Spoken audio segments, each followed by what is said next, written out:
Hi, I'm Jim, and further to our last video on the dangers of construction dust and why carry out thorough examinations and test, in this video we're actually going to complete a thorough examination and test on a dust extractor. The importance of thorough examination and test for extractors is clear. This is an M-class machine that's been used with no filters fitted. The whole machine is heavily contaminated and cannot be put back into use. To complete this process you will need a few simple bits and pieces. A dust extractor, that would be a bonus, and we need the hose that it's likely to go out with, or hoses, because that is part of the inspection. There's no point sending out a fantastic extractor with a blocked hose. A pair of gloves that suit you for work. Ideally you use pre-work cream as well to protect your skin, some form of ruler, a vernier if you want to be posh, and the HE Dust Extractor test kit, which is very simple. There's a link at the bottom of the page and its part number is TExT. When it comes to respirators, I choose to use one that's going to last and that fits. This is a JSP Force 8 with self-check filters, so you get face-fit tested and every day you can check it still fits, which is fantastic.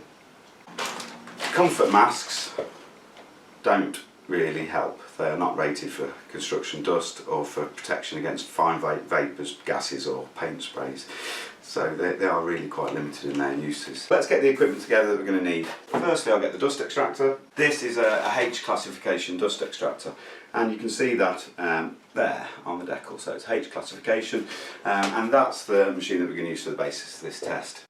M classification or H classification machines are absolutely fine as per CIS 69 HSE document, and a link again will be along the bottom of the page. We're going to use our test kit. In there we have some simple instructions.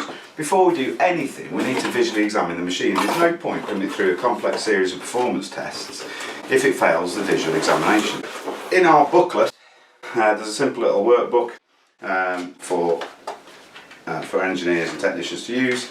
It then goes through a range of checks that you have to carry out. For the first one, exterior classification decal, M or H, is attached and legible. Yeah, I can see that, it's attached and legible. Classification decals aren't always a square with just the letter. In this case, we have a rectangle with a warning description in German. This is an imported machine that we were testing, and some will carry different warning symbols, but it needs to be a H or M class with the chevron type decal. The following image is of an M-class dust extractor with a simple pictogram instructing the operator to refer to the operator's handbook. Next stage of the visual examination is to check the rest of the machine body. Good external condition, yeah, overall. Clips are in place, wheels are intact, the body, yes, that seems to be in good condition. The hose in good condition. The way I tend to store hoses is relatively simple. Plasterer's bucket, they're relatively cheap. We tend to find hoses get damaged, they get mixed, so you'll have different hoses that aren't designed for this machine. The hose coil's nice and neatly inside, which is absolutely great. It means that it stays clean. On top of that you can then put the accessories in there like the tubes and the heads and anything else that the dust extractor needs to go out with if it's also going to be used as a site vacuum. When we're checking the hose, we're checking for blockages and we're checking for any visual damage. Now if the hose hasn't been washed already, it's the best way to clean it. If you are going to inspect it dry, we do recommend then using a respirator. Check the full length of the hose for kinks, damage or any concerns. In this document we've also given photos and examples of problems.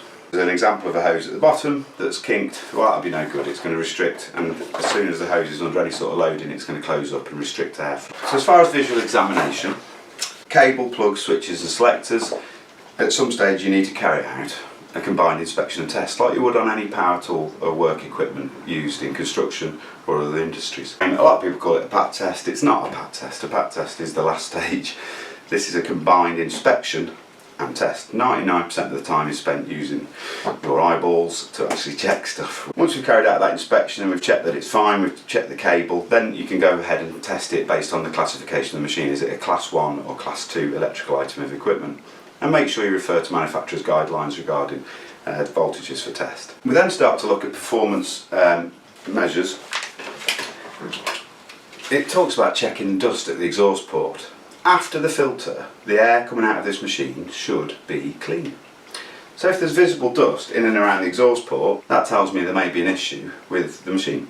The next check is to check the seal between the body of the machine and the frame. So essentially the motor to the frame and the main body to the bottom bucket or collection device. If that seal's compromised, you can lose quite a lot of airflow through that seal, certainly on some of the more modular machines. We'll inspect the machine internally, check that the bag's been taken out by the customer because it's his debris, not yours, and make sure a new bag's fitted.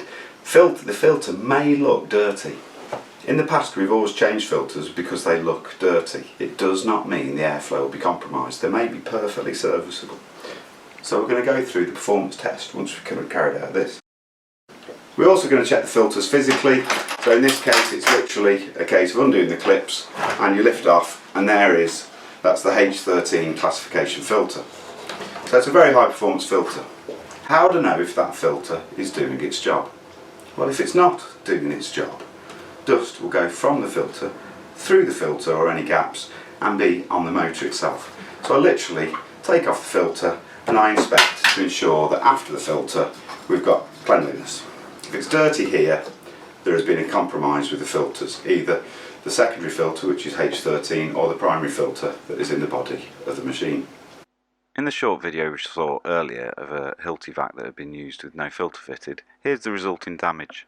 As you can see, the machine is extremely contaminated after the filter. As you can see in this close-up image, this machine has been contaminated throughout the fan unit. This will need a significant refurb to get it back up to the safe standard for use again on site.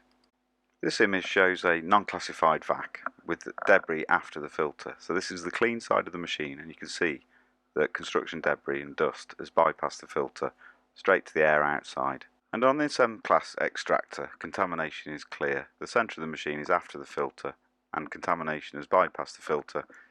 And on closer examination we found out that the filter had been jet washed. It is a washable filter, but not using high pressure.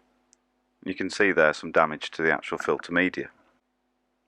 A similar filter has been damaged through poor installation. As you can see, the damage to the media will mean that the crush effect of the retaining bracket won't be as significant on the gaskets, and this is what allows dust to bypass in this case. And lastly, on this H-class machine, you can see where the filter has not been correctly installed, and this has allowed dirty air to bypass the filter straight into the motor unit.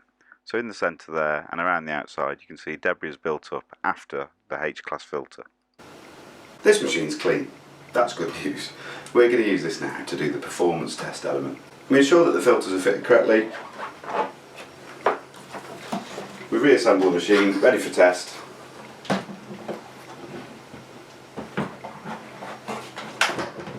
And again, I'd advise you normally gloves and some sort of respirator for this job if you're unsure of the condition of the machine. This machine's been used for test purposes only.